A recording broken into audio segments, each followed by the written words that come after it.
Yes, non-casualty mediations that has ever happened in Africa.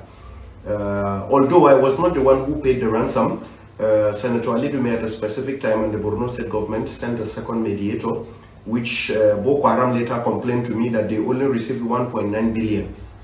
This is not an allegation, we have evidence to everything. When it gets to that point, we will release the evidence.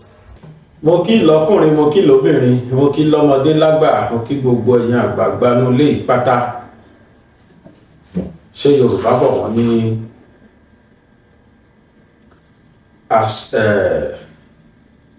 gbogbo béèyàn bá ti ń jalè, ọjọ́ gbogbo ní tó lè, ọjọ́ kan báyìí òun náà ní tó lóhùn.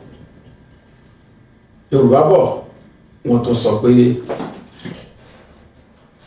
lóòwẹ́ gbọmọgbọmọ bí òjò bá kán síbì kan níjọ́ tó sórí àpáta lójú kan tó bá yá yóò padà lápá. Àṣírí ìkọ̀kọ̀ ń pẹ́ tú. Irọ́ ó lẹ́sẹ̀ tó pẹ́, ṣe irọ́ lẹ́sẹ̀ tó pọ̀ gan. Ó lè sáré kùrùkùrù.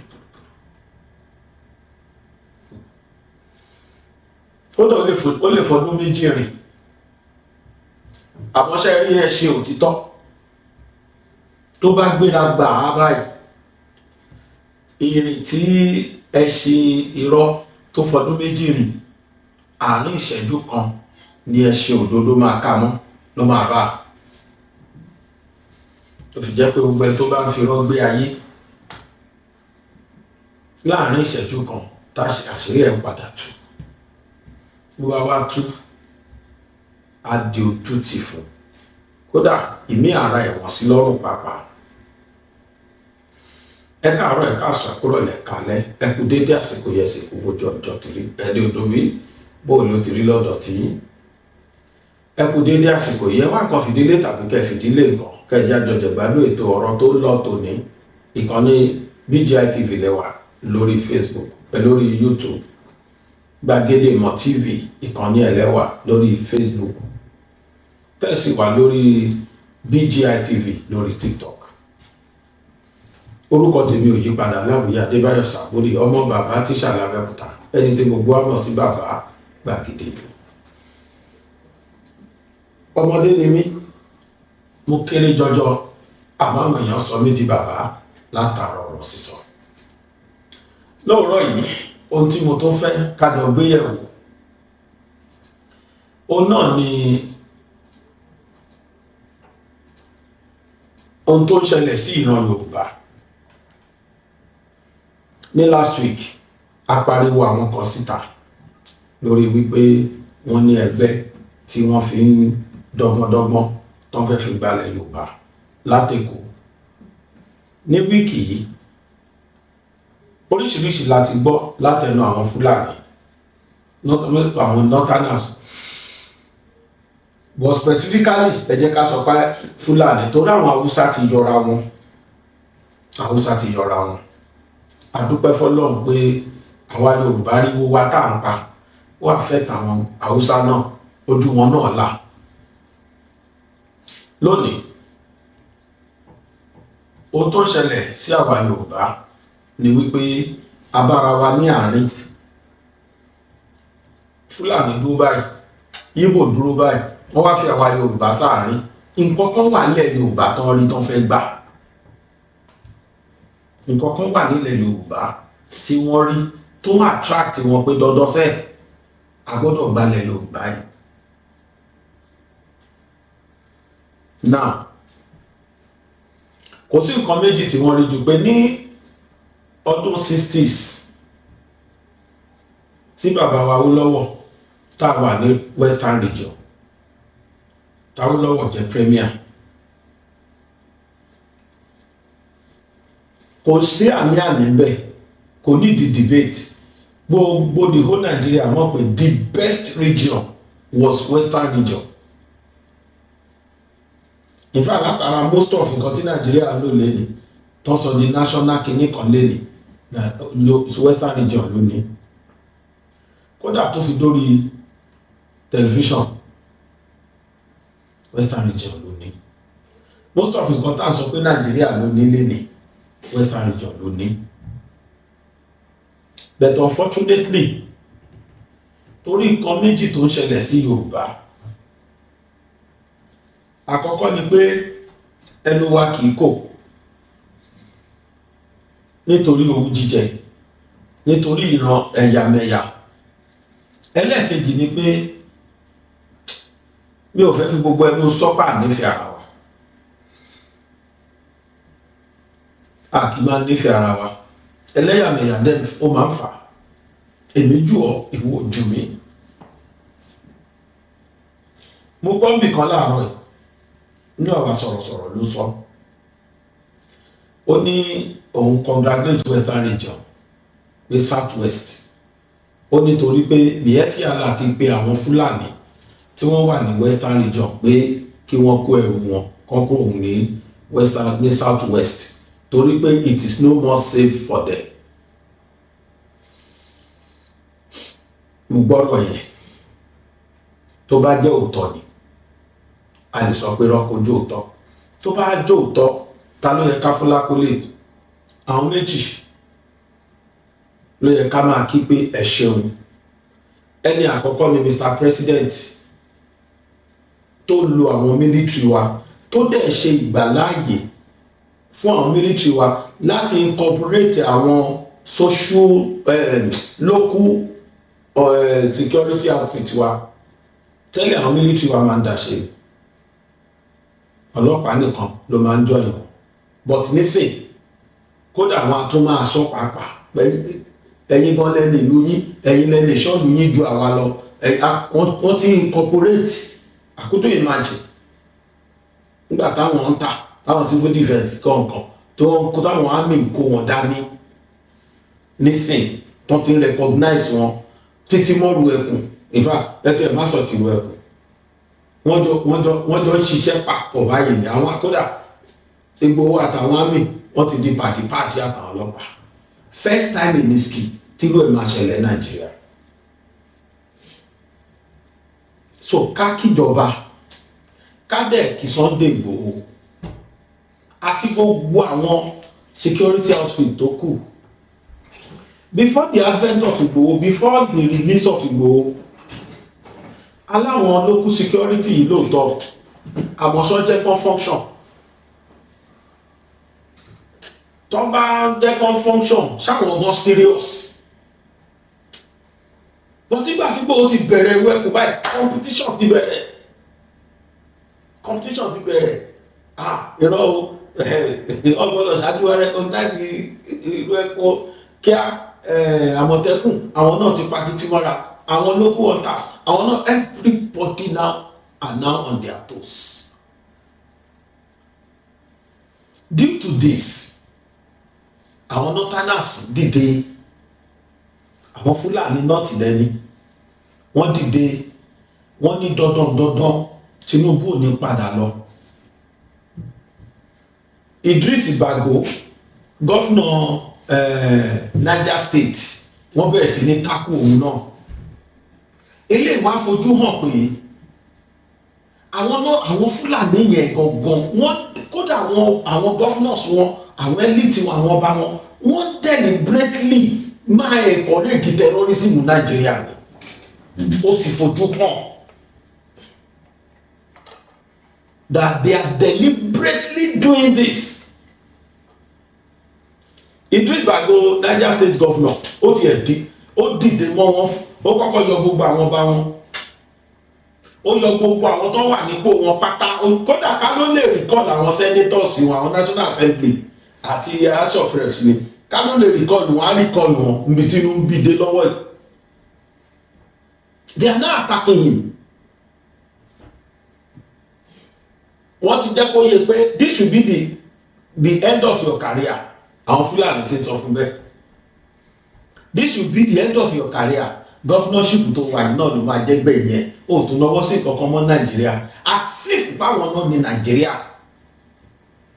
The first northern atari, the first northern governor atari tó dìde tó ń sọ pé rárá no more for Fulanis.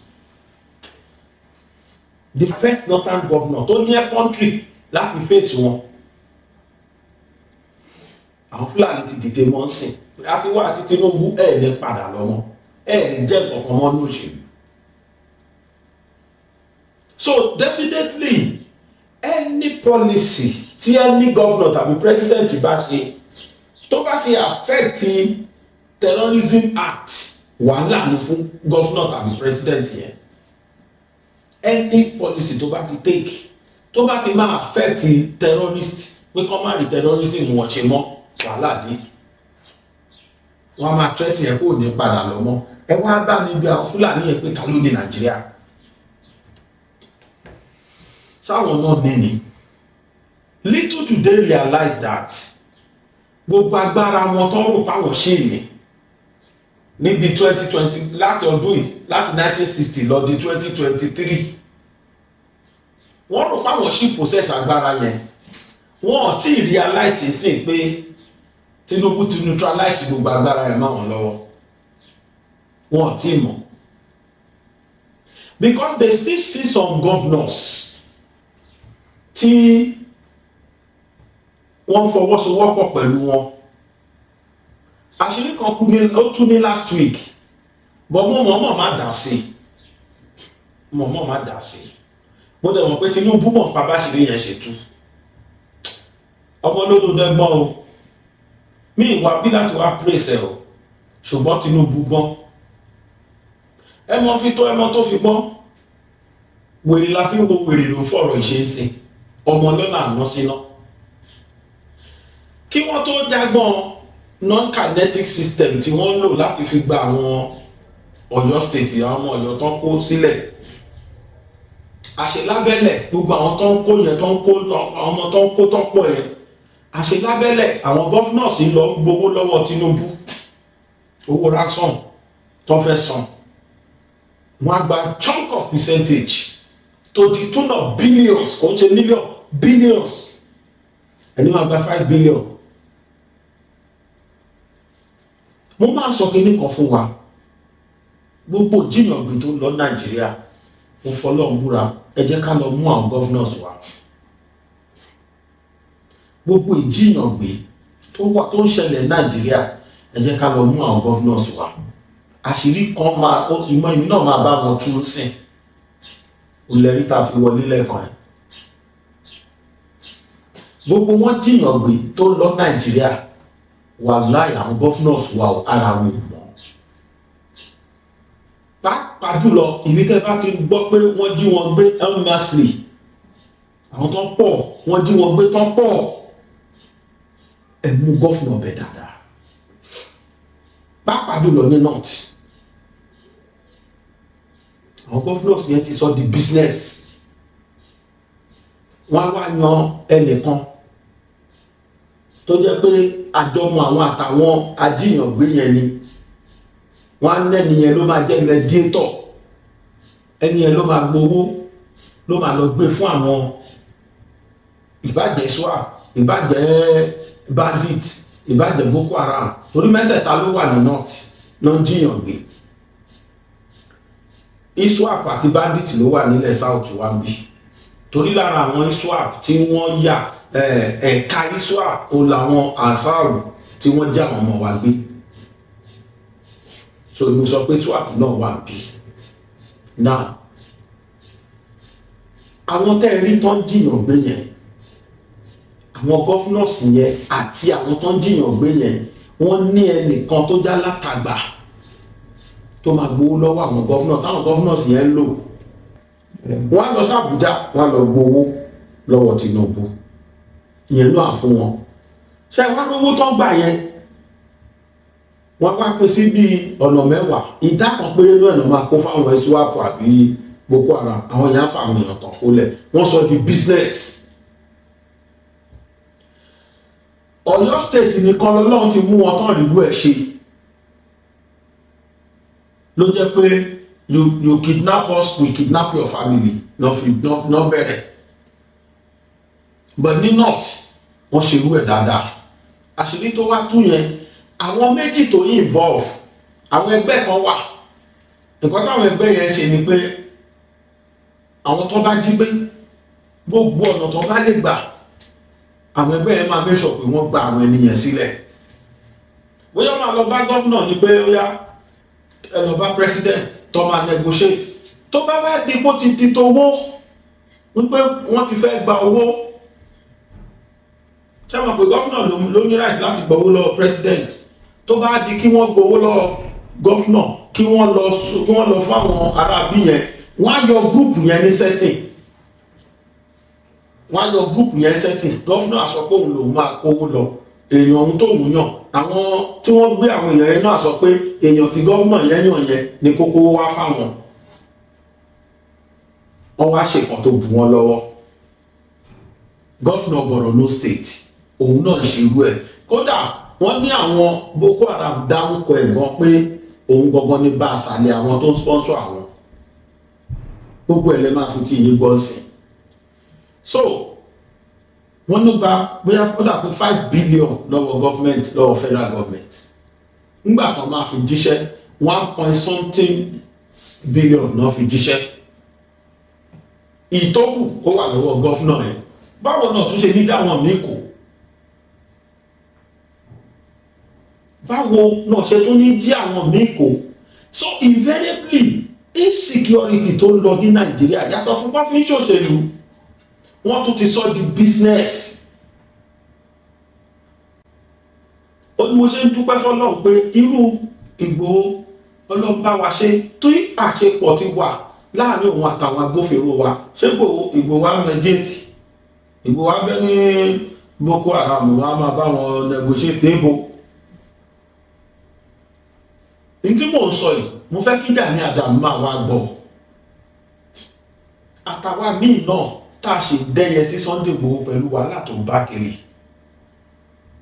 ọ̀rọ̀ tọ́mọkùnrin yẹn sọ pé àwọn Miyetti Allah ti instruct àwọn Fúlàní pé kán kò ní gbó South West nítorí kò safe kò sí tó bá sọ bẹ́ẹ̀ á sọ bẹ́ẹ̀ torí wọ́n ti rí i pé nísìn it's no more business as usual because tó bá ti gbéyàn ní South West nísìn pàápàá jùlọ tó jẹ́ pé ìrìn àjò rẹ̀ ni tán ti pọ̀ kíá wọ́n máa lọ gbé àwọn èèyàn tiwọn náà ni so tí Miyetti Allah bá pe àwọn Fúlàní pé ẹ kó South West o àwọn ajínigbé ẹ kó ibẹ̀ yóò wò sí fún yín mọ́ o wọ́n ti mọ́ tó ń sọ ló ṣe yẹ ká máa dúpẹ́ lọ́wọ́ Sunday Igboho ó ṣe padà dé láti Ìlọrin ni Ọlọ́run òbí tó tún máa gbà next ẹnìkan sọ nínú kọ́mẹ́ǹtì Mr. Wisdom pé ṣọmọkùnrin láyè rest ṣá ṣọmọkùnrin láyè rest ṣá àwọn tí wọ́n wà ní ìcháàjì bọ́n ṣe gbowó jáde lọ́wọ́ Tinubu tí gọ́fúnà ṣe gbowó wọ́n tú àṣírí yẹn mo kọ́kọ́ rí àṣírí yẹn last week bọ̀ ọ̀rọ̀ yóò tí ì yé mi dáadáa mo wá investigate ó ṣẹ̀ṣẹ̀ wá yé mi full mo ok máa cast yín jáde ká lè mọ̀ pé insecurity tó ń ṣẹlẹ̀ irọ́ ló jẹ́ bẹ́ẹ̀ àjọmọ̀ gbogbo àwọn northerners yẹn àwọn Fúlàní àjọmọ̀ wọn ní gọ́fúnà tó yọ àwọn ọba kúrò nípò ní Niger State tí ẹ yé tó yọ àwọn Fúlàní yẹn kúrò nípò ọba tí ẹ yé ẹ rí i pé nínú yẹn sìn táwọn Fúlàní yóò bá sá lọ insecurity ò ní sí mọ́ọ̀lù yẹn jíjìyàn bí a stop torí àwọn tó ń gbèjà àwọn tó ń sá pamọ́ sọ́dọ̀ náà ti yọ dànù nípò yìí kódà mo gbọ́ pé máa yẹn sọ pé kí wọ́n fi lóhùn lẹ̀ kó tán mo gbọ́ pé bá yẹn sọ pé tẹ́ bàbá àwọn ọmọ yín sọ̀rọ̀ kán stop jíjínigbé gbogbo yín ni máa lékòó lù mo rí right up yẹn tí ẹ bá lébo tẹ́ bàbá gbogbo ọmọ yín sọ̀rọ̀ kán stop jíjínigbé ó pé gbogbo àwọn ọba tó lé tó yọ kó nípò yẹn pé wọ́n jókòó ó wá sọ fún wọn pé tẹ́ ẹ bá ti bá àwọn ọmọ yín sọ̀rọ̀ kí wọ́n stop ìjínigbé yìí gbogbo yín ni máa evict kò nílùú mi gọ́fúnà yẹn ò mọ̀ pé fundamental human right kan wà èyí tí gọ́fúnà Mákindé mọ̀ tó fi against Ìgbòho pé kò tó bẹ́ẹ̀ láti lẹ́nìkan kó lù gọ́fúnà yẹn sọ pé tí wọn bá báwọn ọmọ wọn sọ̀rọ̀ kan stop banditry àtẹ̀yìn àtàwọn ọmọ Ìgbòho máa lé kó lù mí ìfẹ́ rí Fúlàní ìlú mi mọ́ ọ̀yá náà kẹ́ni mọ̀ pé nǹkan ṣe wá àwa Yorùbá ò mọ̀ pé precious land ta ní nílùú yìí ṣó dáa báwùsá ṣe di ẹrú Fúlàní nílùú wọn, ṣó dáa kan káwa náà dẹrú Fúlàní nílùú wa. And that is their plan. Like seriously, that is their plan. Ló fi jákè nìyẹn tí àlà sọ pé gbogbo ilẹ̀ tó wà Nàìjíríà táwọn ni. Their plan is kí wọ́n gbàlú yìí káwa náà máa wá pé Emir of Ìlọrin, Emir of Abẹ́òkúta, Emir of Ìbàdàn, Emir of Òṣogbo, bọ́n ṣe ń pè Emir of Ìlọrin. Bẹ́ẹ̀ náà ṣe fẹ́ jẹ́ kó wá káàkiri gbogbo ilẹ̀ Yorùbá. But unfortunately for them, Ọlọ́run bá wa gbé irú àwọn èèyàn tí wọ́n rẹ́dì láti gbèjálẹ̀ Yorùbá ló ń bá wa gbé wọn dìde. Wàhálà Ọlọ́run nífẹ̀ẹ́ lẹ̀ Yorùbá gan. Ẹgbọ́n kan táwọn ọmọ Fúlàní yẹn sọ, àwọn tí wọ́n táṣìírí pàápàá jùlọ Governor Borno State. My name is Samaila Ibrahim Kaigama. I am the president of Borno South Youth Alliance. I was the mediator that mediated for the release of the Goshe women and children, as we've seen. In fact, one of the biggest non-casualty mediations that has ever happened in Africa. Although I was not the one who paid the ransom, Senator Ali Dume at a specific time and the Borno State government sent a second mediator, which Nigerians, they are worldwide. In fact, they are Southern Borno youths, they are Southern Borno indigenes, they are Southern Borno, in fact, Borno State indigenes in general. I believe we're all doing fine. Salam alaikum and peace be unto you. My name is Samaila Ibrahim Kaigama. I am the president of Borno South Youth Alliance. I was the mediator that mediated for the release of the Goshe women and children, as we've seen. In fact, one of the biggest non-casualty mediations that has ever happened in Africa. Although I was not the one who paid the ransom, Senator Ali Dume at a specific time and the Borno State government sent a second mediator, which Boko Haram later complained to me that they only received 1.9 billion. This is not an allegation, we have evidence to everything. When it gets to that point, we will release the evidence. We are working towards probing them with UN. Since the Nigerian government is not doing the needful, these people are literally getting money from insecurity. They are sharing money with Boko Haram, with ISWAP and all. Talking about ISWAP, in fact, presently as I'm speaking to you, we started mediations with ISWAP for the release of the Musa and the Lassa school children. At this point, they told us that the Borno State government told them to hold any mediation with OSL and Bosia, so they would mediate with them through their own mediator. So monies can be paid to them through their own mediator. That is the reality of what is happening. So what we are trying to say here is to President Bola Ahmed Tinubu, Borno State government and Senator Ali Dume are complicit to insecurity in Borno State. They are complicit to what? To everything you see. They have mediators that mediate for monies. When there is another mediator, they cancel it because it would spoil whatever they have planned. Boko Haram complained to me that they only received 1.9 billion out of the money federal government released, I don't know, state government, whatever it is. So if this is what is happening in Nigeria, Nigerians, we want you to know the names of these people. Yeah, the world needs to know that Senator Ali Dume was the one who sent a second mediator. We want him to come out to the public and argue, or should I say what? Say we are lying, or say these are allegations, these are baseless allegations. So we will release evidence. If Senator Ali Dume is willing to come out and say we are sending baseless or speaking baseless accusations towards him or towards his name, trying to defame him, then we are willing to release evidences from their own mouth, from their own lips. We don't have anything to hide here. This is business being run. We came in as humanitarian individuals fighting for our people, then we discovered a lot of things that in fact a normal person was not supposed to know. But since we are no more normal people, we are dealing with certain places and we are fighting for our people and helping them. The world needs to know. And now that the world know, ISWAP confirmed to us that Borno State government have their own mediator and they want negotiations to be done through that person. So they would pay monies through that person. To ina ga jama'a bari in yi da Hausa domin ku gane.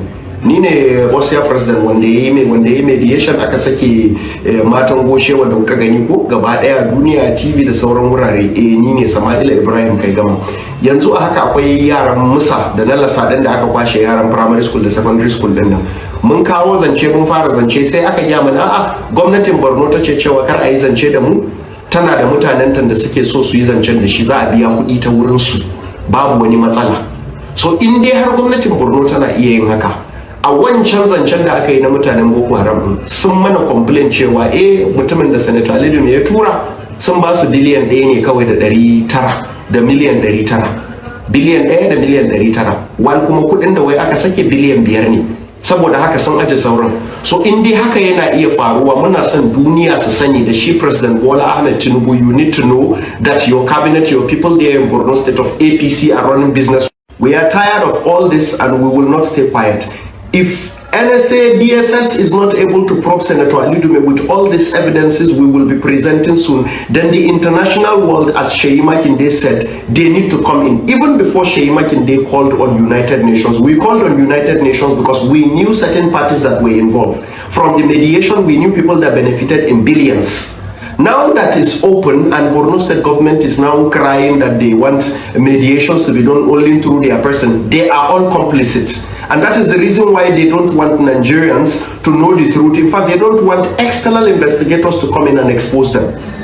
If DSS and NSA do not get to Senator Ali Dume and do the needful, as they were supposed to do years ago in 2014, 2013, when Boko Haram commander confirmed that he is He is in fact one of their sponsors, then the world needs to come in. International organizations need to come in. United Nations, United Criminal Court, and all those, in fact, external parastatals that are fighting against terrorism. They are running business with us. We have evidences.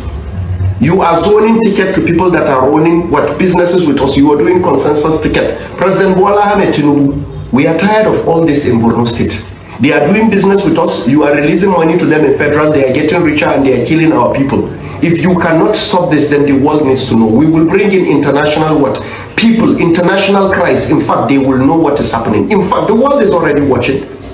If we are lying, let Senator Ali Dume come out and say we are lying, we do not have evidence to any of these things. Then we will release evidences. We will release evidences. In fact, we will tell the world about the 40 days agreement they had with the state government. Yes, the state government paid them to have a 40 days agreement that they should not do any attacks and all. As I'm speaking to you, Boko Haram is on holidays. Ku gane wannan jama'a. Ana amfani da mu. Bí mo ṣe nífẹ̀ẹ́ bàbá Tinubu tó, ohun tó ń ṣẹlẹ̀ ní Borno, ẹ má wo tòṣèlú o, ẹ má wo tòṣèlú. Ẹ investigate nǹkan tí máa yìí sọ, tó bá jẹ́ lóòótọ́ ni. Ẹ̀yàn candidate mi kó gbà kòtì fún APC máa yan what kò jẹ́ gọ́fúnà àti bàbá Gana Solo mu àbí kí ló jẹ́ pẹ̀lú Ali Dume. Àwọn méjèèjì investigate wọ́n gba 5 billion. Àwọn Boko Haram ní àwọn rí 1 point something billion. 3 point something billion tó kún bolówà. And that is the more reason why tí jíyàn gbé òní stop ní Borno. Má yé ní kankan o ní kankan ẹlòmíì náà tó wà tá tó máa play ẹ tó gbọ́ tẹlòmíì. The women of the Goshe, that is the 460 women and children. They were They were at a specific point. You see the media talking about they were rescued, they were this, they were that. We did the mediations. I spoke to those people. I put those people into a position whereby they had to make a demand. Because initially they had no plans of releasing those people. You spoke to the terrorists? Of course, I was the one who made all the process. The video you saw online, I was the one who directed them to get that video for us. Okay. You know, it took me around 2 to 3 weeks communicating with them until I got to the top, end of wherever I was supposed to reach. We had these discussions. They agreed to make the video proof of life. One thing Nigerians don't know, they made a first video. The first video was not good enough. I had to still tell them to make another, which kind of brought some, and all that, but it was settled. At the end of the day, they made the second video and the world got to see. So now, when the whole process came to a specific point, when the mediations came to a point whereby monies were to be paid, let me quote and make it clear, ransoms was paid. Keep it aside, we know that. Yes, of course. Okay. Ransoms was paid in billions. How much? Around 5 billion was released. By who? Well, you want to call it the federal or state government, but ransoms were released. Now, those ransoms... Was it by the federal government or by the state government? You could put it as state government, federal government collaboration, because if there is a lot of outcry from the people, bring our people, President Bola Ahmed Tinubu, sorry to say, I'm not a political supporter or anything of anybody. President Bola Ahmed Tinubu is innocent. In anything you see insecurity, state government are the ones orchestrating and making money out of this whole insecurity stuff. Now, when those monies was almost paid, as Senator Ali Dume, I quote and I quote again, as Senator Ali Dume, according to what they told me, and I have evidence to back that, they said there is a media person that calls himself a media person, a second mediator. He is them Senator Ali Dume and government person. They told us to communicate with him. It is only through him that monies will be paid. Monies will not be paid through anybody because he is their in-house mediator. Do you get what I'm saying? If terrorists are able to tell you that there is an in-house mediator for government, that monies will be paid only through him, what happens next? I told them, look, go ahead, do the mediations with him, release our people, that is all I want. They said it is fine. Normally we don't cross who we started with, but we will do it since you decide you are fine with it. They went ahead, they made the mediations, they received ransoms. Now later, they complained to me that the ransom they received was 1.9 billion, whilst 5 billion was released.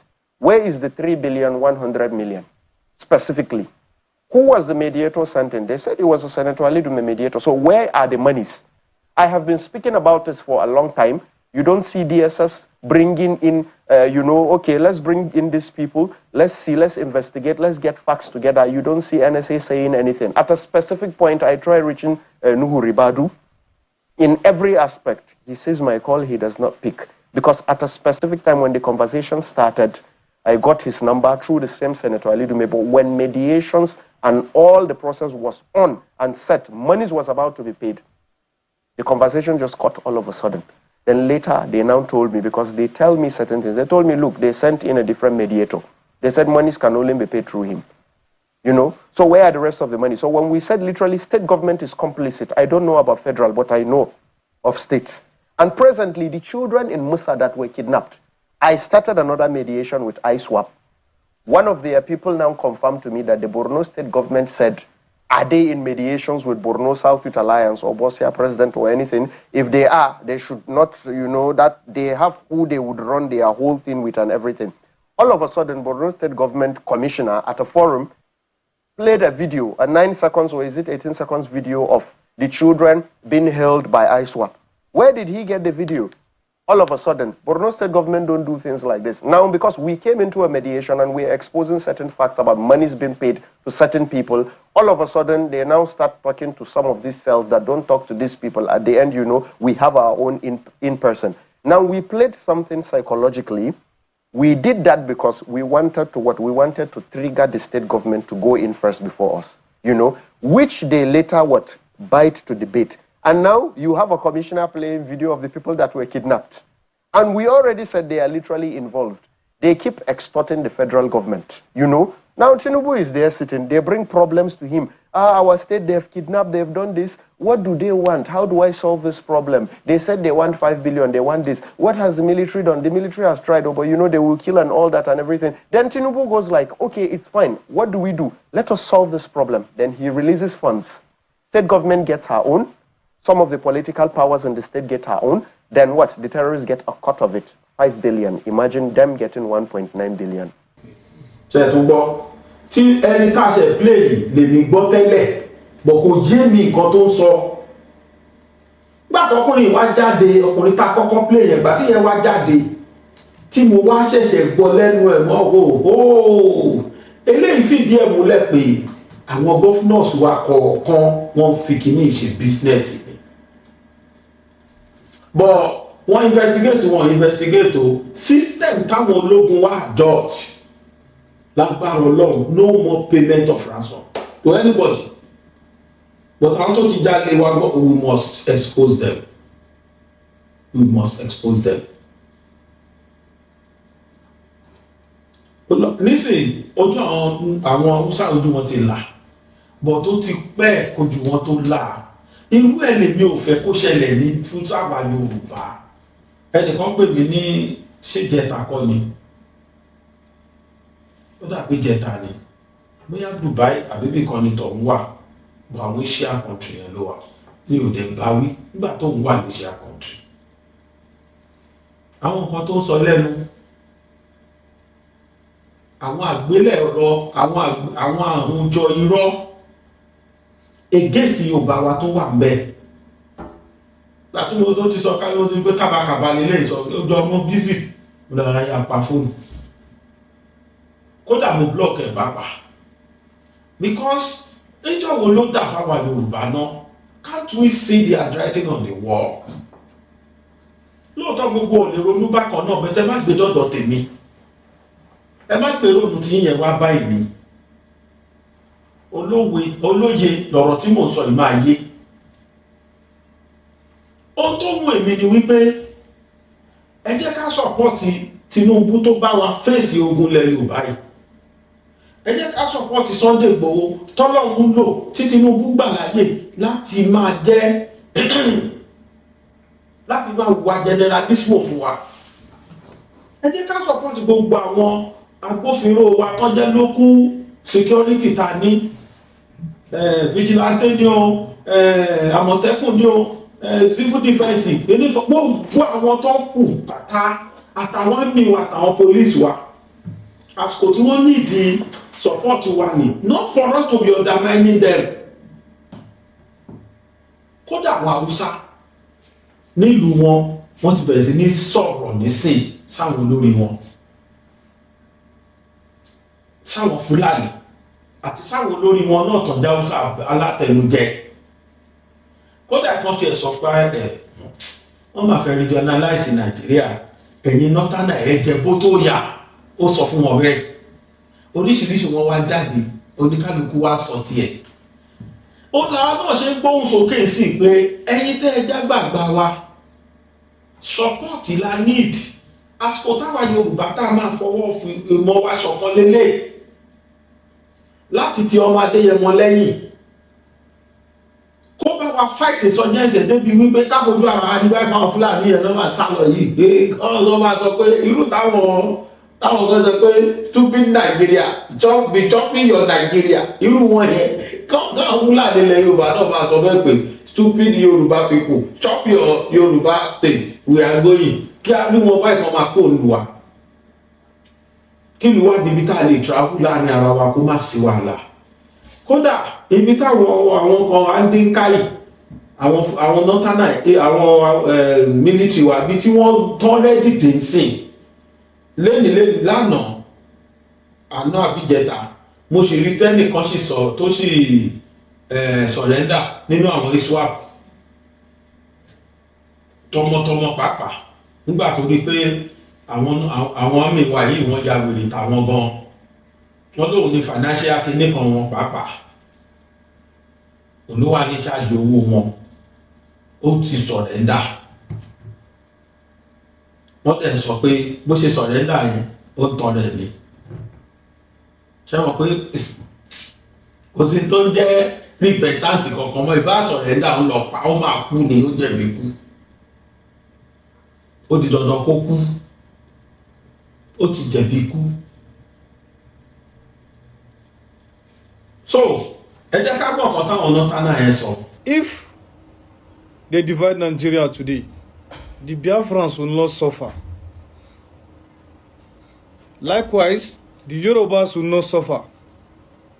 But I assure you that we, the northern people, will suffer, and before we get ourselves, it will take us from 1 to 50 years.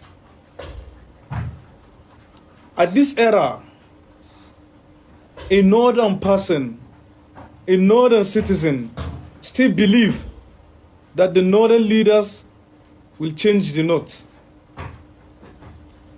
This 2026/2027, we are expecting the northern leaders have good things in store for us. Everything that is happening in the north today is the northern leaders. Creation of poverty, extremely high in number of insecurity, sufferness, and many more. They said they are going to bring security to the north, but what we get today is insecurity.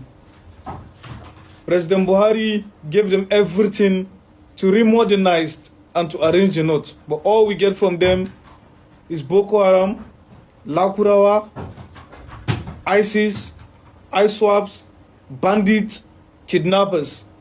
and you're expecting northern Nigeria to be great in 2 years? No, never. So because President Bola Ahmed Tinubu is not doing with them, now they are going one side to form a team to see how they can bring this government down. Hello Nigerians, I want to remind you today as a Nigerian, as an Arewa girl, okay? If you want Nigeria to get better, if you want change in Nigeria, change must start from the northern Nigeria. Change must start from the northern Nigeria. Northern Nigeria is the manufacturer of the core problem we have in the country today. If you want to argue with me, please show me in the southern Nigeria where they have where they bring up irresponsible children like the Almajirinchi children. Show me governors' wives who are budgeting billions of funds in the southern Nigeria to host a mass wedding. Show me one place in the southern Nigeria where they are pardoning criminals, hardcore criminals like terrorists. Before you come and argue with me senselessly. Anyway, an average Arewa person no get sense, so I will not really argue with you people. Show me in the northern Nigeria, in the northern Nigeria currently, poverty rate here is 70% as of 2026. In the southern Nigeria, 30%. Okay. According to UNICEF, in 2020, there are 20 million, according to UNICEF, in 2026, there are 20 million out-of-school children in the entire Nigeria. 80% of this 20 million is from the northern part of Nigeria. What is 80% of 20 million? 60 million. All the T groups we have in the country, they all started, we have more T group. Let's even say IPOP groups are T group. Only one T group in southern Nigeria. We have how many T groups in the northern Nigeria? We have Lakurawa, we have ISWAP, we have Boko Haram, we have all these hardcore criminals. They are from the northern Nigeria.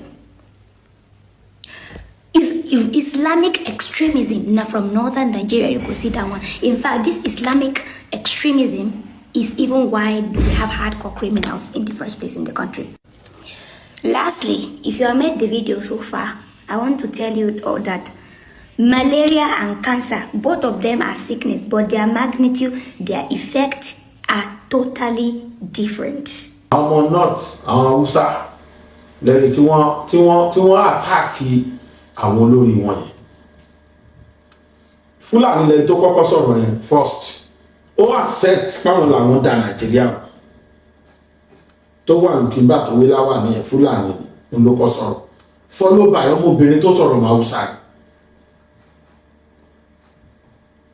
Ojú wọn náà ti là sí.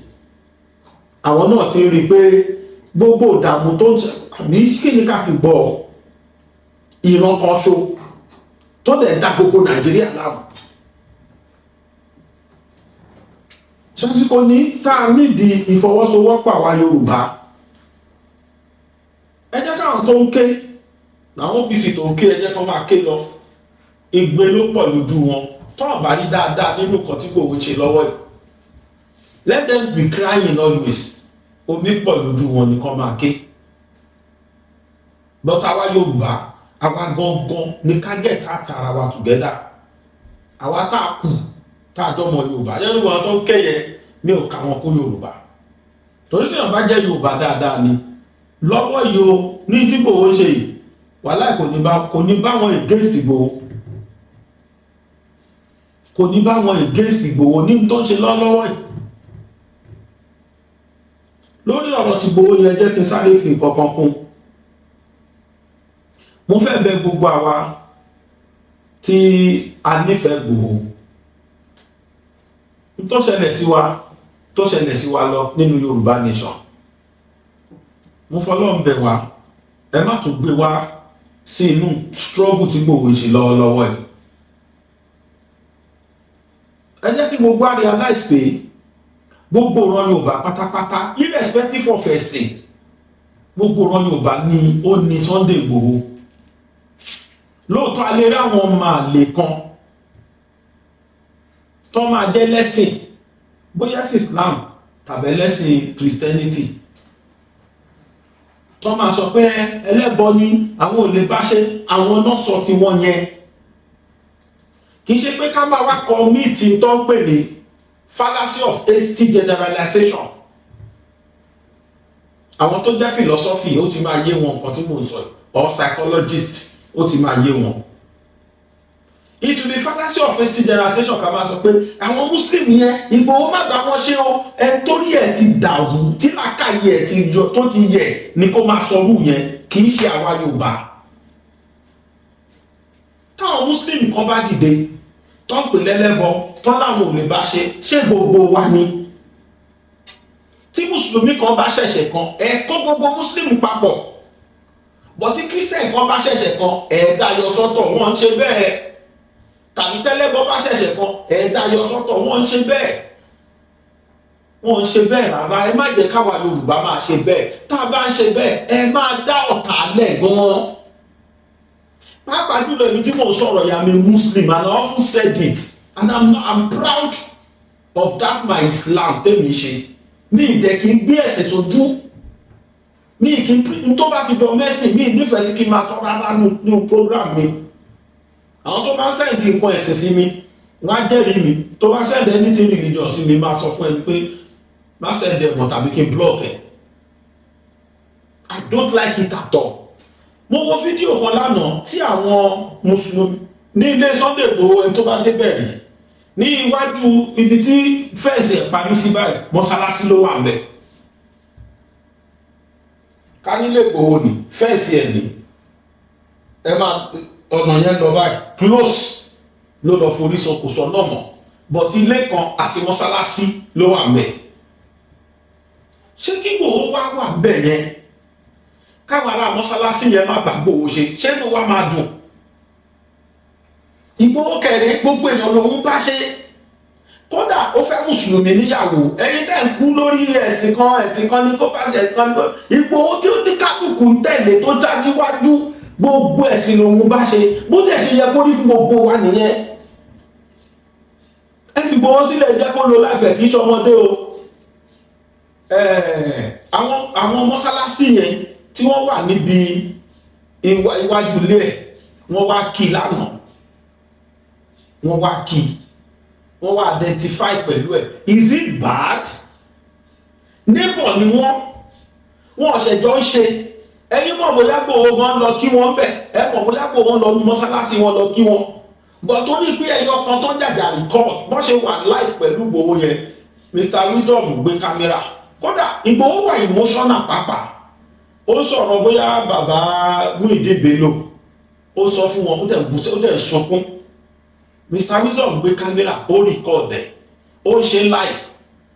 Kò sí kọ́mẹ́ǹtì láwọn èèyàn kọ́mẹ́ǹtì tán, kò sí pé tán ṣẹ̀ tán. Níjọ́ wo la fẹ́ ṣe lè gbà? Ṣé ẹ fẹ́ bá Muslim ṣe rárá lẹ̀ Yorùbá ni? Ó ṣàjẹ́ ilẹ̀ Christian àti ilẹ̀ oníṣẹ̀ṣe nìkan lẹ fẹ́. Ẹ ń discourage ní bẹ́ẹ̀ ṣe ń ṣe yìí náà. Gbogbo ẹ̀yin tẹ́ ẹ̀ ṣe nǹkan tẹ́ ẹ̀ ṣe fún Igboho, ẹ ń discourage mi. Gbogbo kọ́mẹ̀ntì tí mò ń kà lánàá yẹn ó ń discourage mi gan. Ṣé kébì náà yí padà kí n máa wáyé against Igboho ni? Nígbà tí mo mọ itú tọmọkùnrin yẹn pa fúnlẹ̀ Yorùbá láìpẹ́ yìí ló lọ bá ọmọ àfà àtìyàwó àfà ló lọ gbà sílẹ̀ n'Igboho. Ìyàwó àfà àtọmọ àfà. Ṣé Igboho ro tẹ̀sìn ló ṣe yẹn? Mo gbàgbé ìlú yẹn. Etí Igboho, ìlú tó wà létí Igboho yẹn, ibẹ̀ ni Igboho ti lọ gbà wọ́n lẹ̀ láìpẹ́ yìí. Ọmọ kan ìyàwó kan àtọmọ méjì, àfà ní ọkọ ẹ̀. Àfà táwọn èèyàn mọ̀ gan nílùú yẹn ni ló gba ìyàwó àtọmọ ẹ̀ lẹ̀. Ṣé Igboho wo tẹ̀sìn? Kí ló wá dé tó jẹ́ ẹ̀yin tẹ́ ń tẹ̀lé ẹni mú mílíkì òṣèré, ẹ̀yin tẹ́ ń jagolo rẹ̀ síwín? Gbogbo ẹ̀yin tẹ́ ń kọ̀kọ̀ púpọ̀ sí kọ́mẹ́ǹtì yẹn lánàá, I was like, inú mi bàjẹ́ gan-an. Ọjọ́ wo la fẹ́ ṣe yẹn gbà? Nǹkan tó ẹ̀dẹ̀ ṣe ń gba Yorùbá nation tí mò ń pariwo ń gbà yẹn lélẹ́yìn. But people misquote me. àwọn èèyàn rò pé ó ń gbèjà Islam ìtí mo sọ yìí náà sí àwọn aláwọ̀ tó rí wọn kan ti yí tán wọn máa sọ nonsense. Àní ẹ jẹ́ ká fọ̀rọ̀ ẹ̀sìn sílẹ̀ kúrò nínú ọ̀rọ̀ Sunday Igboho tó bá ti jọmọ́ Igboho ṣé ní gbogbo àwọn tó bá ń sọ kábàkàbà tó dẹ́lẹ́sìn ẹ̀ mọ̀ pọ̀ dàpọ̀ mọ́ mùsùlùmí wà lẹ́yìn Igboho dáadáa ìgbà kan 2021 tí wọn ò mọ kí ni scope ẹ̀ tó ò mọ kí ni objective ẹ̀ they can against it but abárí mùsùlùmí kan lẹ́yìn tó kù tó against wọn pẹ̀lú tó ń ṣe yìí á jẹ́ pé làákàyè ẹ̀ ti yẹ tó bá kú sórí ẹ̀gbọ́n náà lè bí léèrè ẹni túdú ṣe wọ́n pe kòkòrò kan ní nọ́ọ̀lì kòkòrò èrùn ọwọ́ pé kòkòrò yẹn pe àwọn ẹgbẹ́ ẹ̀ kúrò pé ẹ kúrò ní ọ̀nà o ẹ bọ́ sínú wo tí Solomon Sulaimon bó ṣe ń bọ̀ yìí ó lè má ní yẹn mọ̀ pé kéré ó lè tẹ̀yìn pa àtàwọn ọmọ lẹ́yìn ẹ̀ ọwọ́ tí kòkòrò yẹn sọ Ọlọ́run fún ní súrà nínú Kùránì Sóràtù Nọ́ọ̀lì ẹni tó bá ń pe àwọn èèyàn ẹ̀ kúrò tàbí ó ń dìfẹ́ǹdì wọn níbi ìparun Ọlọ́run máa ń nífẹ̀ẹ́ sí irú ẹni bẹ́ẹ̀ ni téèyàn kan bá wáyé against irú ẹni bẹ́ẹ̀ Ọlọ́run máa against òun náà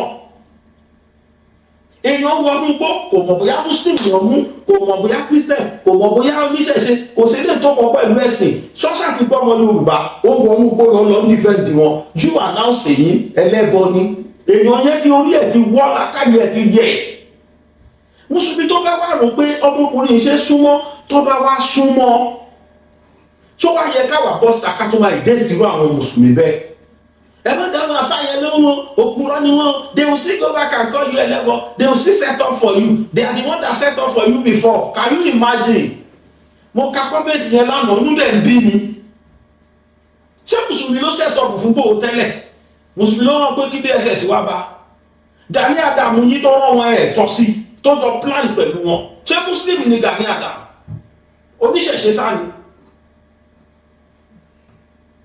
so ẹ jẹ́ ká lùlẹ̀ ẹ nífẹ̀ẹ́ Igboho jẹ nìkan lọ tẹ́bá rò pé nífẹ̀ẹ́ Igboho wà láyé ṣe havoc and create enmity sílẹ̀ Yorùbá ni èké dẹ̀ ní gbogbo yín èké gbogbo yín yẹn ti fẹnu búrí tẹ́lẹ̀ dáadáa tó ń padà ṣe ilẹ̀ kódà ń gbà tó tiẹ̀ lọ́jọ́ ìtìnúbù ẹwà gbogbo ẹ̀yin tẹ́ sọ̀rọ̀ ẹlẹ́wà náà tó ń ṣe pè fún àwọn àgbègbè tí mo dúró yìí mùsùlùmí lè mèmí náà èmi dúró pa nígbà yẹn so ní tẹ́ sọ yẹn ó ń discourage mi inú bí mi ẹ fi mùsùlùmí sílẹ̀ jẹ́ kọ́sẹ̀ sí wọn náà ẹni mi kí best ms bàbá àbíkí lóhùn ẹni kí n dá lóhùn nínú program because I have no time níbo mo ti ráyè wọ́n mọ̀ gbogbo tó ń sọ yẹn ó ń dán ẹnu àwọn afákòódà lóhùn wọn ráyè ó rẹ́nu ẹ̀ṣẹ́ ni ẹ jẹ́ kó ṣe tóhùn tí ẹ jẹ́ kó ní kálukú lọ gbèsè ayé bó bá ṣe hùn ẹ jẹ́ kó ṣe social media bó bá ṣe hùn àyè ò sí rárá fún wa láti máa dẹ́ nìkan lóhùn tó bá jẹ́ pé gbogbo afáàyè kọ́ panumọ́ kọ́ máa dẹ́bẹ̀sì bàbá lóhùn ni á ti panumọ́ láti dọ̀ ẹ̀ bóyá egun wọn máa lé sí tẹ́ bá ṣe dá wọn lóhùn ó ní ọwọ́ àwọn afáàyè náà kí lẹ̀ ń dá wọn lóhùn fún bọ̀tẹ́ má gbèrú ẹ̀ wọ́n ti Igboho ẹ fi Igboho lẹ̀ pẹ̀lú láìfẹ́ àwọn afáàyè tún ṣe dáadáa débi pé wọ́n tún invite wọ́n tún sọ fún pé program báyìí la ní and they need the contribution tiẹ̀ náà sí wọn nífẹ̀ẹ́ náà ń béèrè wọn mọ̀ pẹ̀lẹ́ bọ ni náà ń béèrè nǹkan lọ́wọ́ ẹ̀ ṣé wọ́n pè lẹ́lẹ́bọ náà tẹ́rí wọnú ilé ẹ̀ ni wọ́n wá kí lọ́wọ́ identify pẹ̀lú ẹ̀ go and watch that video ẹ ka gbogbo kọ́mẹ̀ntì tó wà ní fídíò yẹn kẹ́ ẹ wo kọ́mẹ̀ntì ẹ thread I'm too sure Igboho will not even be happy tó bá ka àwọn kọ́mẹ̀ntì yẹn he will not be happy inú ò ní dùn sí ẹ̀dẹ̀lẹ̀ tẹ̀lé gbò irọ́ ni ẹ̀ tẹ̀lé gbogbo ẹ̀yin tẹ́ bá ń kọ̀kọ́ púpọ̀ lórí muslim tẹ́ bá ti rí àwọn pé muslim pẹ̀lú Igboho tẹ́ ń kọ̀kọ́ púpọ̀ wà láyé ọ̀tá Igboho ní ọ̀tá ilẹ̀ Yorùbá ní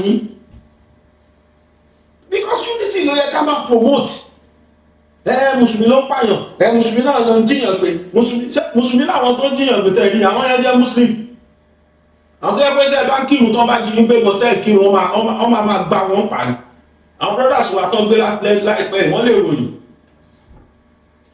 so ẹ fi Igboho ẹ ṣàjẹ́ kí Igboho lo láìfẹ́ bọ́ ló ń ṣe rán tẹ́ bá ti rí pé Igboho ni ẹ má dá sí mọ́ ẹ fílẹ̀ ẹ má ra ọ̀tá fún Igboho ẹ má ra ọ̀tá fún o ṣé àwọn tí Ìgbòho ta sí tí wọ́n ta sí tó ń bá ṣọ̀tá yẹn ọlọ́run máa gbèjà ẹ̀ ni. Wọ́n pe àwọn kan ní màbùbín àwọn ọ̀rẹ́ ọlọ́run mùkọ̀rọ̀bín àwọn alásùnmọ́ ọlọ́run.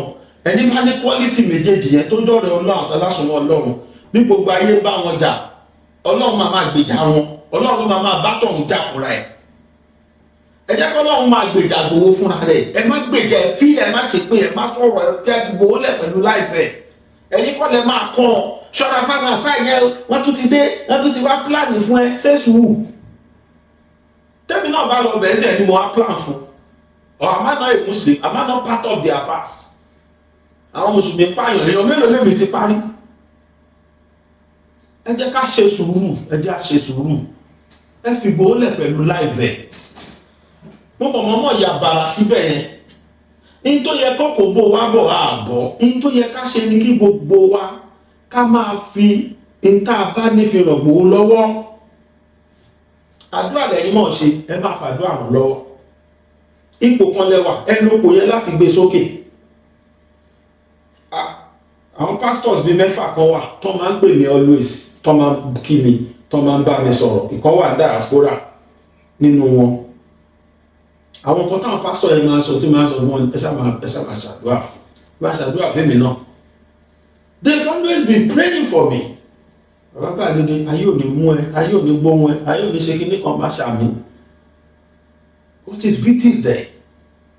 Mi tí Christian mi ò bá ṣọ́ra gan mo mọ Bible jù lọ tí ò bá ṣọ́ra. I even quote more Bible than Quran nínú program mi. That is my life. Kò sí ìdí mi ìmọ̀nú méjèèjì. Mi ìrẹsìn èmi ò rí pé ẹ̀sìn kí lẹ̀sìn kí ni ká máa para wa torí ajẹ́ bí Ọlọ́run tí Ọlọ́run wa jẹ́. Gbogbo ọlọ́dẹ̀ sọ̀sọ̀ kúṣe èké ni gbogbo yín èké. Ọlọ́run náà tẹ́ gbéjà sọ ẹ mọ̀. Ọ̀tá Ọlọ́run ló pọ̀ ní ẹlòmíì inú yín. Ẹ fi Ìgbòho lẹ̀ jẹ́ kó ṣe láìfù tó bá wù. Ṣẹ́yìn mọ̀ nǹkan tí bàbá Muyideen Bello ṣe fún Ìgbòho. Tí Ìgbòho fẹ́ kúlé bàbá yẹn lórí. Bàbá tó kú Ìbàdàn tó dìde wá Ìgbòho lọ Bẹ̀nẹ̀. Ẹ jẹ́ ká ṣe sùúrù o. Ẹ ká ṣe sùúrù o. Ẹ jẹ́ máa bọ̀rọ̀ wa lọ. Now,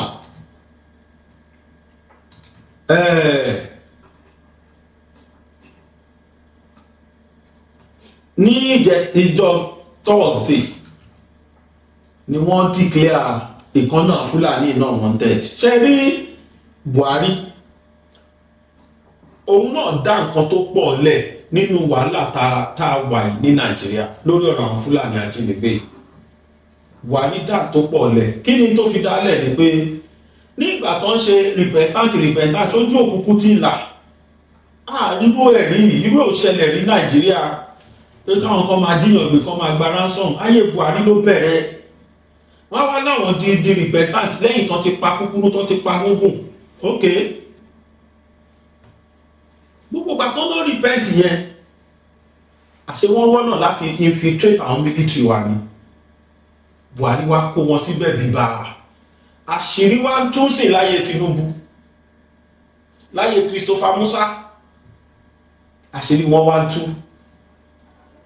ẹnìkan wà nínú wọn tó jẹ́ pé most of army uniform tẹ́ ìrí lọ́rùn ara gbé yàtọ̀ fún táwọn sponsor wọn rà fún wọn àwọn army uniform wa náà wà tí àwọn kan jí kó nínú àwọn tí Buhari ti plant sínú military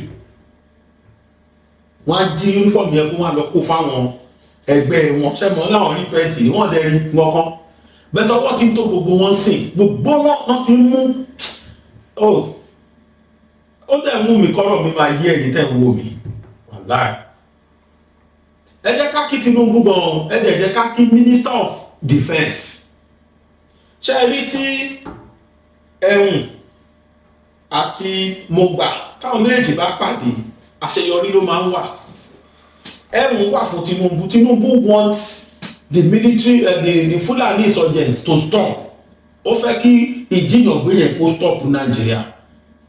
Fortunately ẹni tó lọ ṣe Minister of Defence ẹni tó wà well experienced retired general 4-star general ìyẹn náà ready ṣẹ́ni gbọ́dọ̀ àwọn méjì ó dọ́gba àwọn méjì wá wò pé ṣẹ́ni àwọn ló kú security tí outfit tán wà ẹ jẹ́ ká encourage wọn ká kó wọn mọ́ra kí ni ẹ máa ṣiṣẹ́ o ó máa ṣiṣẹ́ o Christopher Musa kọ́kọ́ overhaul nínú army ó understand fact pé Buhari kó àwọn kan sínú àwọn tí wọ́n leak intelligence report ó wá fún àwọn army ní instruction find them make sure they are arrested lára wọn lọmọkùnrin tá a fẹ́ kà iṣẹ́ tó ń ṣe nínú army ni pé aṣọ àwọn kan wà military kìíní làwọn jí kó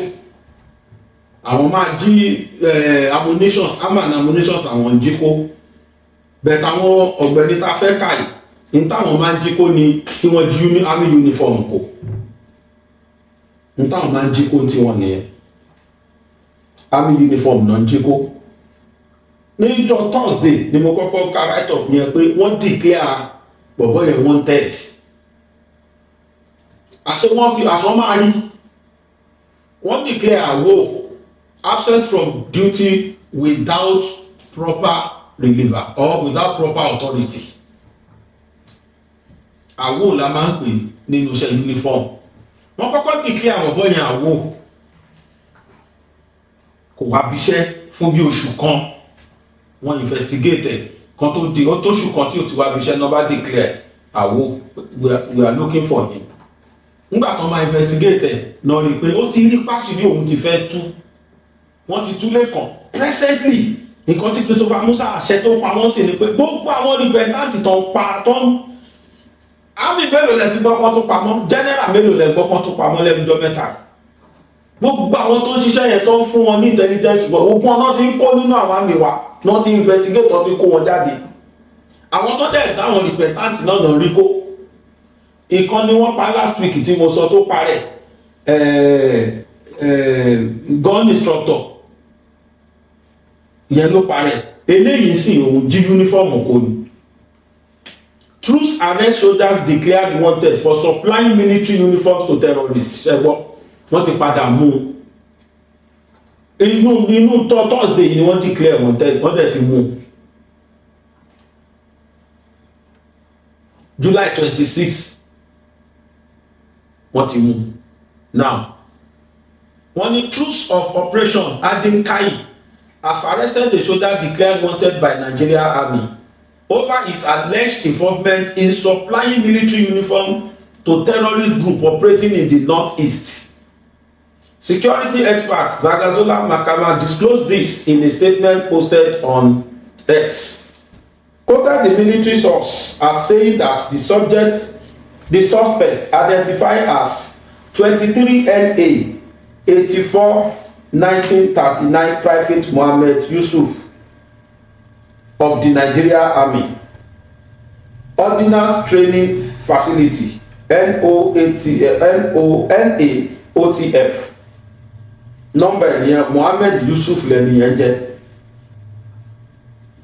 Nigeria Army Ordnance Training Facility Lagos was apprehended at about 6:30 p.m. on July 25 by troops of 7 provost group led by the acting commander. The headquarters Nigerian Army Ordnance Corps had declared Private Mohammed Yusuf wanted on Thursday, July 23, 2026, over his alleged involvement in the illegal sale and supply of military uniforms to terrorists and other criminal elements. Yusuf was said to have been serving at the Nigeria Army Ordnance Kit factory, but absconded from his unit on 3rd of June 2026. Investigators further established that he was allegedly sheltered at Gomari Costain in Jere local government area of Borno State, Otide Borno, by 25 NA 89 12687 Private Baba Kamal Saleh of the Corps of Intelligence Dikwa. Láyé yìí nǹkan tó ṣẹlẹ̀ rí. Mo sọ lẹ́ẹ̀kan pé láyé Tinubu yìí gbogbo àwọn tí Buhari kó sínú àwọn àmì wa ni wọ́n wọ́ jáde ní kọ̀ọ̀kan fún wa. Nísìn Yusufu yìí Mohammed Yusufu yìí àti Baba Kamal àwọn méjì wọn tí ní ránkì kankan o nínú àmì o ni wọ́n jọ ń ṣiṣẹ́ pọ̀ lọ́jọ́ ta uniform nígbà tó kú tí olùkọ́ káfó wọ́n ti fẹ́ mú òun lẹ́kọ̀ọ́ ó gbélẹ̀ ó sá lọ bọ̀rọ̀ nù lọ́dọ̀ kó ọ̀tẹ̀ tó ń jẹ́ Prophet Kamal Baba Saleh ó sá lọ ọ̀dọ̀ yẹn ní Borno. On getting there kò mọ̀ pọ̀ máa mú àwọn ọlọ́ṣẹun ní Dikwa ló wà ibẹ̀ ni wọ́n ti mú ní Borno State. Ìyẹn náà ara wọn ni àwọn tó dára àwọn tí wọ́n jọ jẹ́ repentant náà ni tó jọ gbà sínú iṣẹ́ ológun. So inú iṣẹ́ ológun wa wọ́n ti proliferize it. But thanks to the government of the day because there is will láti arrest wọn. Tẹ́lẹ̀tẹ́lẹ̀ ìjọba ló kó wọn síbẹ̀ àwọn ìjọba tó lọ ló kó wọn síbẹ̀ wọ́n fọwọ́ ra wọn lórí àwọn yẹn dẹ̀ nígbà tí Tinubu dé yìí náà wọ́n pọ̀ nígbà yìí Christopher Musa wọ́n pọ̀ gan nínú iṣẹ́ ológun wa káwọn gbọ̀kan tó ṣe meeting tẹ́lẹ̀ gbogbo wọn dẹ̀ ló wà ní kí post even pẹ̀lú àìníráǹkì wọn gbogbo wọn ni wọ́n di ibi tó pàtàkì pa because wọ́n believe pé wọ́n ti experience ológun tẹ́lẹ̀ wọ́n kàn kó wọn síbi tó ga ni nígbà tó dé ìmí máa jí ìbọn kó ìmí máa jí ọta kó wọ́n lọ kó fáwọn arábí yẹn nísìtò wọ́n ti mú wọn yìí kò ní yà mí lẹ́nu lọ́la tí n bá rí pé arábí yẹn fi Nàìjíríà sílẹ̀ ọ̀la tílẹ̀ máa mọ́ ìkọ́ o kódà Burkina Faso tó ń pa wọ́n lójú méjèèjì wọ́n tún ṣe try láti wọ Burkina Faso ọ̀dọ́ ayé ológun ni náà wà Burkina Faso bọ́n ṣe ń wọlé nìyẹn fún wọn jẹ ó fi wọ́n ṣètùtù ni lọ́wọ́ tí tẹ̀ bá tó stop lu ìṣẹ́ kí dẹ́ ṣàwọn náà àwọn tó sponsor wọ́n ti pa business wọn ní ẹ̀wọ̀n góòdì tí Burkina Faso rí kó lé ní tí wọ́n rí fi ṣe ohun rẹ̀ fóònù yẹn stadium bíi 15 ní máa yẹn fẹ́ kọ́ káàkiri ìlú ó dẹ̀ ti bẹ̀rẹ̀ sí ní kọ́ káàkiri báyìí tẹ́lẹ̀ táwọn ọmọ Burkina Faso bá máa play international football wọ́n máa lọ sí neighboring country ẹ̀yọ kan stadium kan náà tán ní FIFA CAF wọ́n ní ìdí sọ ni pé kò sí tó jọ wọn lè gba bọ́ọ̀lù bẹ́ẹ̀ mọ́ bọ́ọ̀lù kan ṣo tán gbá bẹ́ẹ̀ báyìí pitch yẹn ò ṣe rí ṣe làwọn èèyàn ṣèṣe FIFA ban yẹn kí Traoré tó débẹ̀ nígbà tí Traoré dé sí about 15 stadium ló ló fẹ́ kọ́ káàkiri stadiums rather about 15 stadiums ló ló fẹ́ kọ́ káàkiri sí gbogbo àwọn region ní yẹn káàkiri so different 15 or 16 places not in the back international football àwọn náà wọ́n ó ní kò sí tó jẹ́ importation lọ́dọ̀ tòun raw materials tó wà ní local in fact instead of igi tó import wa ọ̀parun ló ní kọ́ lò velodrome tó kọ́ ọ̀parun ni wọ́n fi ṣe ilẹ̀ tó fi gbá badminton tó fi gbá table tennis tó fi gbá basketball mo wo fídíò yẹn láàárọ̀ ìkódà mo ló kárí bẹ́ẹ̀ àwọn kan wà nílùú yẹn tó ní èsì máwọn fọ́rìn tí wọ́n sponsor àwọn Boko Haram yẹn tẹ́lẹ̀ tí wọ́n jẹ́ pé gold tí ìlú wa tó di ti ìlú lẹ́nìí àwọn nìkan làwọn monopolize tẹ́lẹ̀ ni wọ́n kó àwọn ni wọ́n lo àwọn insurgents yẹn láti pa àwọn èèyàn láti barricade àwọn tó bá ń tó ń ṣe illegal mining yẹn bọ́ ilé ìdé tí Burkina Faso Traoré dé ó stop ẹ̀ gold ó di ti gbogbo òlu owó gbogbo òlu táwọn kan kó sákò tẹ́lẹ̀ kò sáyé yẹn mọ́ kò tẹ́ àwọn tí wọ́n alájẹbánu tó wà nínú yẹn kò tẹ́ wọn lọ́rùn wọ́n sì wá gbogbo ọ̀nà wo làwọn lè fi gbé Boko Haram wọ̀lú yẹn padà kàn gba gold yẹn kó lọ́wọ́ ọ̀nà oríṣiríṣi ni máa yẹn fi owó gold dánwò mo gbọ́ pé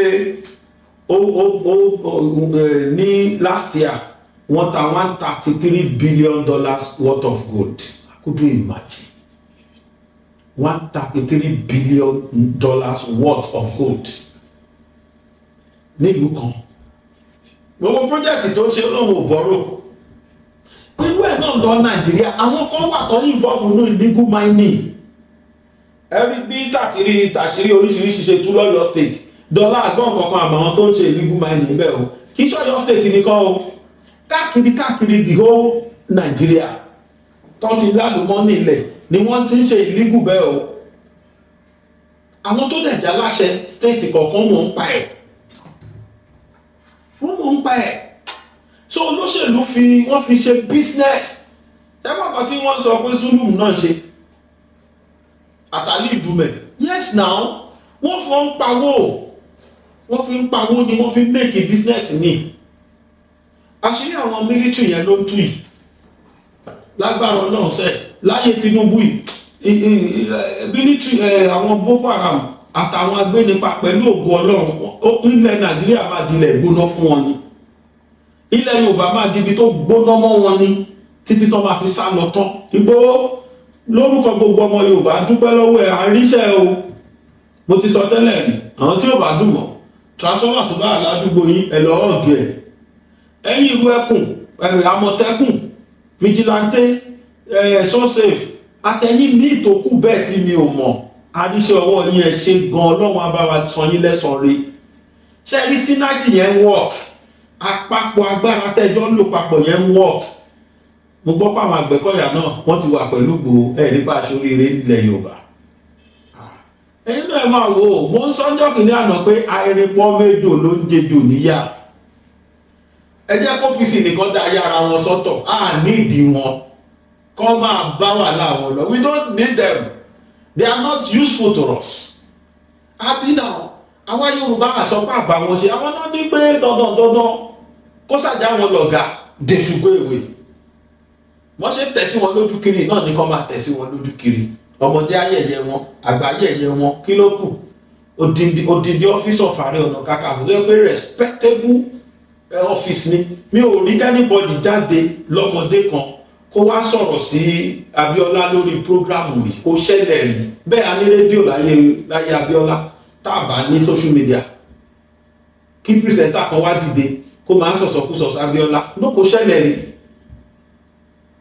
wọ́n ti ń gbẹ́dẹ̀ sọ́pọ̀ Ààrẹ Ọ̀nà Kakanfò lóṣèlú tó jẹ́ pé ipò Ààrẹ Ọ̀nà Kakanfò ti yín olóṣèlú lẹ́fí tẹ̀lé kò sí tó kàn yín pẹ̀lú kẹjà fúnra Yorùbá àwọn Yorùbá náà gọ wọ́n wò yìí dáadáa tó ń ṣẹlẹ̀ lórí bí ọwọ́ ṣe ń tó àwọn ará kódà wọ́n sọ ti Borno débi pé wọ́n ní lọ́wọ́lọ́wọ́ ìyàwó Boko Haram wà lọ́lídé 40 days I couldn't imagine àwọn tó ń sọ́ọ̀tọ̀ wọn ní kan gbọ̀lídé ẹ̀lọ rest ẹgbẹ́ gbọ́ lẹ́nu báyẹn wọ́n ti báyẹn sọ bàtà play yẹn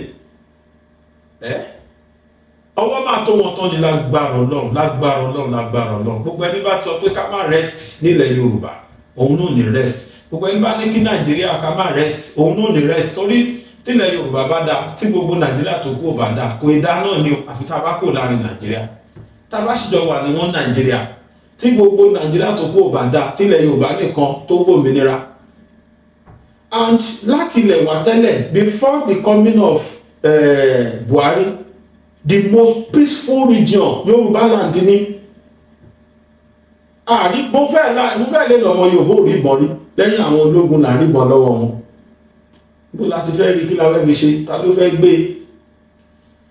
bó bá travel láàrin ilẹ̀ Yorùbá máa lọ máa bọ̀ ní kò sí wàhálà kó tó di fún àwọn Boko Haram ìkóra wọn dé alẹ́ lèmi máa fẹ́ lọ Àbújá alẹ́ ni máa fi lọ olówó mélòó náà bí kúkó wọ mọ́tò lọ Àbújá mọ́ sí àwọn tó ń ná Àbújá gan mọ bí sales àwọn ṣe fall down àwọn náà take your calculated risk ni n ò bá bó nílé lé gbogbo tán pa látijọ́ ìwọ̀n àgbà lọ́wọ́ wọn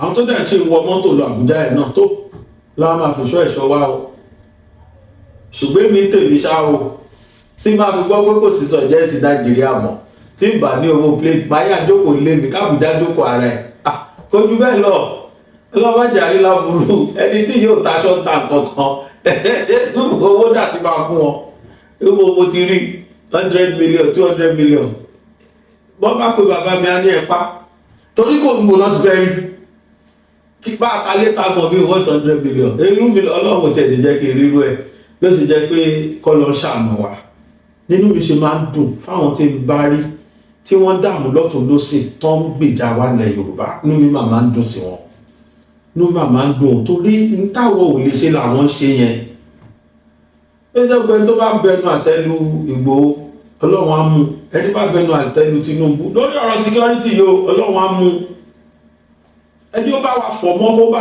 kó bá wa punish wọn kó ní kálukú wọn wà gbígbà. They are foreigners. They are not part of us. Ẹ wọ́n mọ Yusuf kékeré yìí nìsín. Ṣé mo rẹ ní? Ẹni gbogbo ọ̀nà ti do ní yúnífọ̀mù Nàìjíríà tán. Gbogbo àwọn Boko Haram gbogbo àwọn kiri kan yẹn. Nàìjíríà uniform lè máa rí lọ́rùn Nàìjíríà Army Nàìjíríà Air Force. Kódà wọ́n wọṣọ ọlọ́pàá. I couldn't imagine.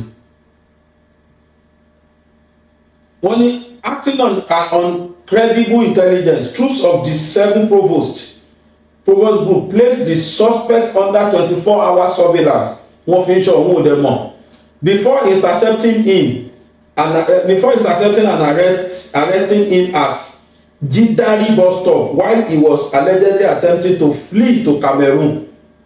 The suspect is currently in the custody of the 7 provost group, where he is undergoing further investigations into the alleged supply of military equipment military mistake nígbà ẹjá sọ pé military uniform to terrorist elements and equipment ló fẹ́ kọ military equipment to terrorist elements and possible involvement of other collaborators. Military source described the arrest as a significant breakthrough in ongoing effort to dismantle insider networks aiding terrorist groups. So wọ́n ti ní ongoing event tó ń lọ also breakthrough in ongoing efforts to dismantle insider networks aiding terrorist groups. Àwọn gan ti realize sí Nigeria military wa ti realize pé inside àwọn nínú àwọn kan wà tó jẹ́ aiding and abetting ni wọ́n wà fún. Àwọn ara wọn náà tán kó sínú ẹ̀tàn jẹ́ repentant. They are not repenting anything. So kọ́ lọ ṣàánú wa àti dúpẹ́ kọ́ lọ jẹ́ kí wọ́n bá wa kó gbogbo wọn jáde tán. Wọ́n bá wa ti mú wọn yẹn tó dáa jù oníkẹ́ máa dájọ́ kú fún wọn. Tẹ́ẹ̀bà kí ń dájọ́ kú fún wọn wà láì kó lé tọ́jú wọn pamọ́ díjọba míì tó máa wá gbàjọba nígbàkigbà tí Fúlàní bá tó wá àwọn náà ni èmi ò rí mi ìrìnà míì tó máa gbàjọba lọ́wọ́ Tinubu tó bá di 2031 Fúlàní náà ni bí 2031 náà tí Fúlàní bá tó wá gbàjọba kí láàrùn fún máa ṣẹlẹ̀. So the best thing tẹ́ẹ̀bà ti rí wọn mú unalive them straight away kò jù bẹ́ẹ̀ lọ nǹkan tó máa ṣẹlẹ̀ nìyẹn Ọlọ́run á ṣàánú wa. Ó ní ọṣẹ ọlọ́kàṣẹ gbẹ̀yìn tí àjọwòṣẹ́ nǹkan tá à ń sọ léde ni pé ìròyìn ayọ̀ là ń rí lọ́wọ́ yìí pàápàá jùlọ nílẹ̀ Yorùbá. Ilẹ̀ Yorùbá ti di igbó wa ti di igbó ẹ̀rù jẹ̀jẹ̀ fáwọn Fúlàní ká máa dúpẹ́ lọ́wọ́ Ìgbòho àti bàbá Tinubu àti gbogbo àwọn security wa tó kù nílẹ̀ Yorùbá. Effort wọn ò já sásán. Gbogbo àwọn tá a bá rí tán bẹnu àtẹ́lù wọn ignore wọn. Just tell them pé see the next transformer in your street go and hug it. Tí nǹkan ṣe yóò bá ti tẹ́ ẹ lọ́rùn. Ṣé wá láwọn tó máa ké lọ́tẹ̀ yìí ó làwọn tó jẹ́ pé wọ́n jọ ń plan kílẹ̀ Yorùbá dáàbò. Àwọn ajínigbé agbénipa tí wọ́n jẹ́ olùrànlọ́wọ́ wọn àwọn ọ̀tá Yorùbá ẹ máa rí wọn tó máa ké lọ́wọ́ yìí. Wọ́n á dẹ̀ kébé yẹn títí tó máa fi wọ sàárè ní lágbára lọ láyọ̀. Agédé ìmọ̀ TV, ibi wọ́n ti ń dábìí ẹ̀rù ni wọ́n rọ̀ bí